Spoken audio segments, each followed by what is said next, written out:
Hey, good morning, Maria. This is back with another video. It's Saturday, April 1st, April Fool's Day. Of course, I don't really do the April Fool's jokes like I used to, but I used to wear them out pretty well, you know? I would sit there and pull stupid jokes all day long, and I'm sure people knew that it was coming, because, there was no end to my foolishness and my silly behavior back then. But I'm still that way. It's just I really don't have anyone to goof off with. But yeah, if I did, boy, I'd be having a field day. I'll tell you that. So it's Saturday. The sun's up. It looks pretty nice today. I stepped outside for a bit, and I don't see any clouds in the sky. So hopefully it'll be a nice day today. So I was thinking this morning. I went to bed pretty late last night. I think around 11 maybe. And I just kind of kicked back and relaxed a little bit last night, and I was thinking, about how it's just time for the collective to go their separate ways, and I want this to be a peaceful parting, and so my future in talking about activism and the dangers of gang stalking is not to put the collective down, okay? Because I really just want to leave and go our separate ways as peacefully as I possibly can. But this needs to be a lesson for people because, like I said, I really do hate sounding like a broken record. It is a dangerous practice, and it is the new Holocaust.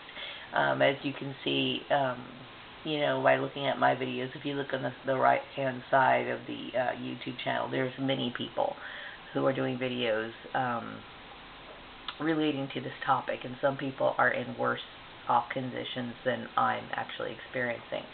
So, I'm not trying to be hateful. I'm not trying to be spiteful. I am simply just making a very important statement, and hopefully it will save other lives because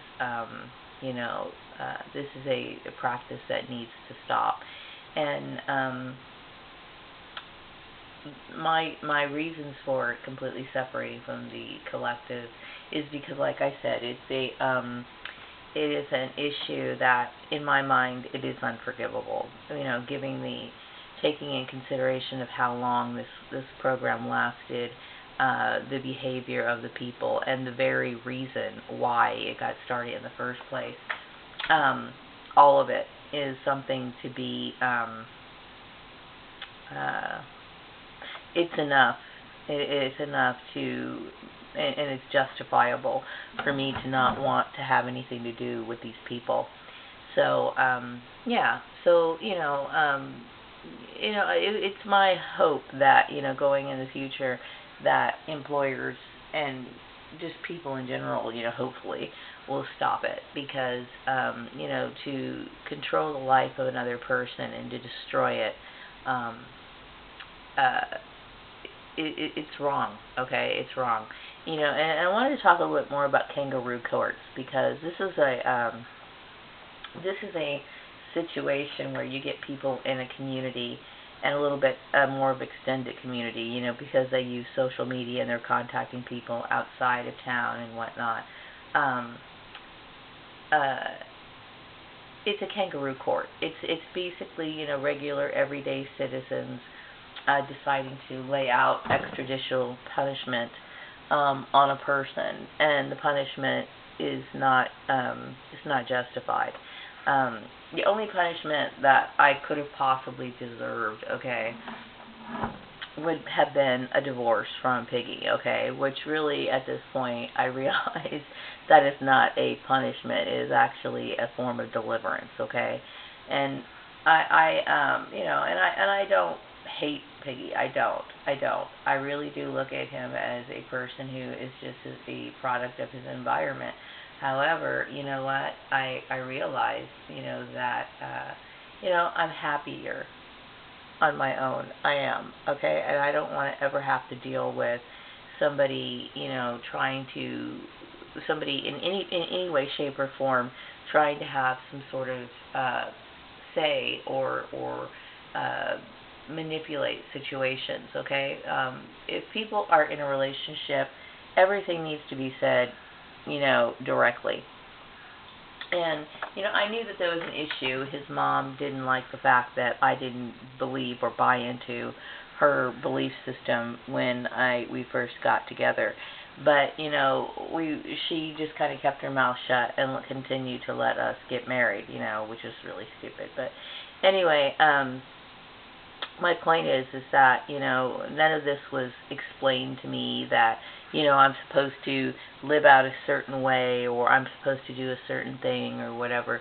And it's wrong, and you think about the situation, and it's basically a family or people trying to force something onto somebody, denying them their rights, and it's abuse. I mean, it's abuse in so many ways. So many men, now I'm not sure if this was his original intention, but so many men put their wives in situations like this where they, the woman has, because of gossip, the woman tends to have a reputation that is disagreeable, which my reputation should be crystal clean. I mean, I never did anything to deserve a negative reputation. But my point is that it socially isolates a person, and then they have no other resources to go to other than the family that who initiated this. And it's a form of abuse. It's a domestic abuse issue.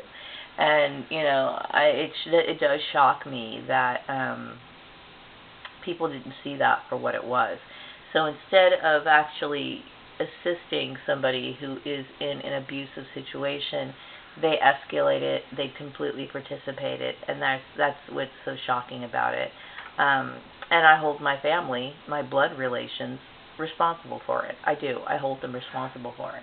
I am and I don't care, it may be unconventional, but I have no problem telling people my age. Like I said, I'm a 46-year-old woman. I don't have to ask anyone's permission for anything. Whether a woman is married or not, it is her decision what to do with her life, relating to employment or anything for that matter. If there's a disagreement between a husband and wife, that's what they need to discuss, behind closed doors, okay?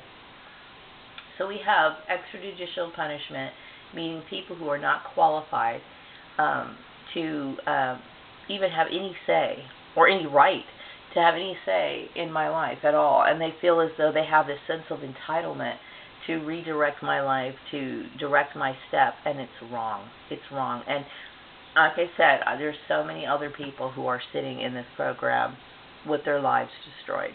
And so my future discussions relating to gang stalking is to simply bring awareness, and it's something that I feel quite passionate about. And it's not to spite anyone specifically. It's simply to bring out this fact so that it can protect other people. I will tell you that being gang stalked is the worst thing that could happen to a person in this day and age. It really is. And to lose or have someone do that to you, it, to me, is the equivalent of rape. It is the equivalent of rape. It is, and that's exactly the way I look at it. And obviously, based on the law, that's exactly the way it should be looked at, okay? You're violating somebody's rights. You're doing something against a person's will, okay? And it's wrong. So I am thoroughly disgusted by society standards, completely disgusted. Putting stipulations on people's employment that don't relate to their skills, their experience is just, it's eye-opening. And I'm shocked by what I've had to go through. I really am. And I have so much compassion for so many other people, all targeted individuals, but especially women who are in situations where they have small children, and they are being forced into a form of a cult. They're being forced into a life that that they are opposed to in every way, shape, or form. I didn't sign up for that. I didn't. Okay, I simply thought that Piggy was somebody who had the rights to make decisions on his own. Sure, there may have been disapproval from his mom, but I figured he was an adult and he could do what he wanted. I realized that, he's not somebody who can make those decisions. People make decisions for him, and that is not something that I want in my life, okay? And I also don't want to be associated with somebody who forces their belief on me, or somebody who practices something like that. That's my choice. So my rights have been violated, and my privacy has been completely trampled on, and and it's wrong, and so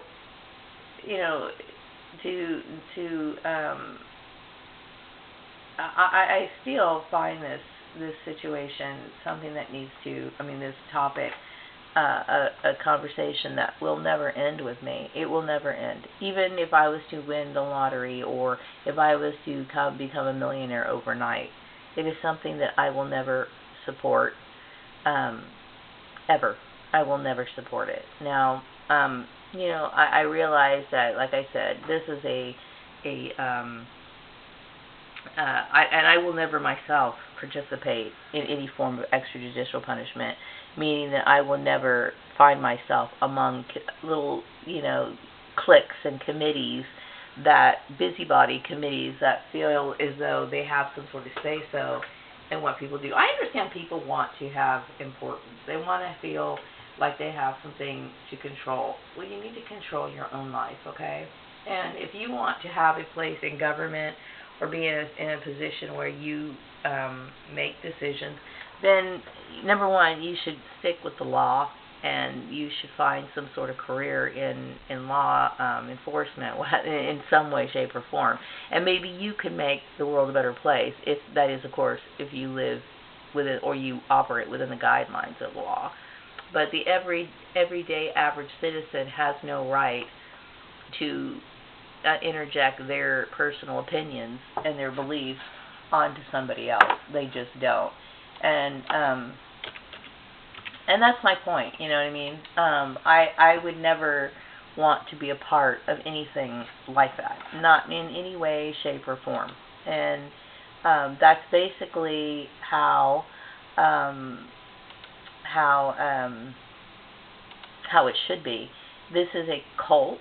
I believe it's a cult, and it's basically, if this was played out on TV, okay, I use this as an example so that people could understand. If this was a movie on TV, like a Lifetime movie, and somebody saw the situation on TV, I'm sure they would recognize it for what it is. A woman being held against her will, and being forced to do something that she doesn't want to do. Okay, so I'm going to tell you what the conclusion that most people would draw is that this is wrong. This seems illegal. It's immoral, and it's just wrong. And yet people are enacting it in everyday life. That's shocking to me. It's shocking. How could people not know that? You know what I mean? And so that brings up the issue of how low society standards are. It's low, to where you can do something wrong. People can do something wrong and not see anything wrong about it. If somebody has to tell you that this is wrong, that's scary, because God knows how many other issues have gone on in this town that people took upon themselves and did something, and they probably did something harshly to people, and it was not within the guidelines of the law. It's wrong. So I'm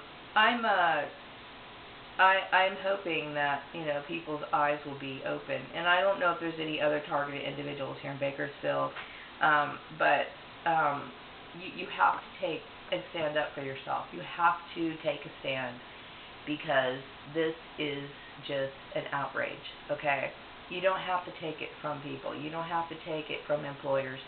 Employers need to be corrected. They have to be corrected on this issue, and it's not an act of defiance. It's an act of self-preservation, and it's an act of, it's actually the best gift that you can give to humanity. And the reason why I say that is because I want people to seriously look at this issue for what it is, okay? It's not a joke. It's a game that people have played with people's lives, okay? And it is the new Holocaust, and people need to wake up to it. They need to wake up to it.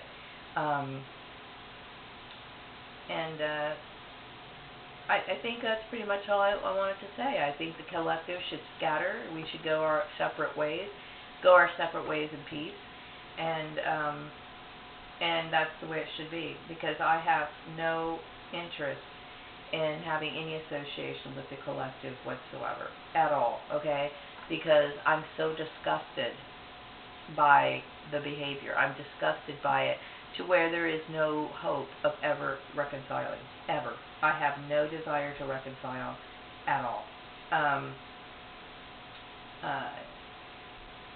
It's like you see something in a person and you draw the conclusion that in your mind there is no redeeming quality within that group of people to where you'd want to ever have any sort of relationship with them. You know, I'm talking about, now I will send like birthday cards and greeting cards to my mother, okay? But as far as like me, you know, contacting somebody that I used to work with, if I see them in the store or whatever, I want no contact with them, okay? I want no sort of, don't acknowledge me, don't talk to me. There's nothing to say. There is absolutely nothing to say. I had, you know, you can't destroy people's lives the way that you have based on these sort of issues, okay? And the regular, average, everyday Joe walking on the street has some sort of say as to what I do for a living. That's wrong, okay? In-laws or family members have no right to do or say anything. And how somebody could even think that, how could somebody even think that is absolutely foolishness. It's foolish. It's absolutely foolish. I have no connections to Piggy's family or my blood relations or anyone extending from that. That goes for Terry Collins and all these other people. I am free to do whatever I want to do. And to think otherwise is just absolutely foolishness. I have no connection to those people, you know. And whether we had a close bond or relationship or not, that's still beside the point. But I will tell you that we don't. So I don't really know Terry Collins. I don't know Piggy's family. And, you know, as an adult, I can honestly say that I don't know my blood relations. For the very fact that they're involved in this shows you I don't know anything about them, okay? So I'm going to wrap up this video. I hope you all enjoy your Saturday. And let's let the collective scatter. Let's go our separate ways. Let's move on. Have a wonderful day.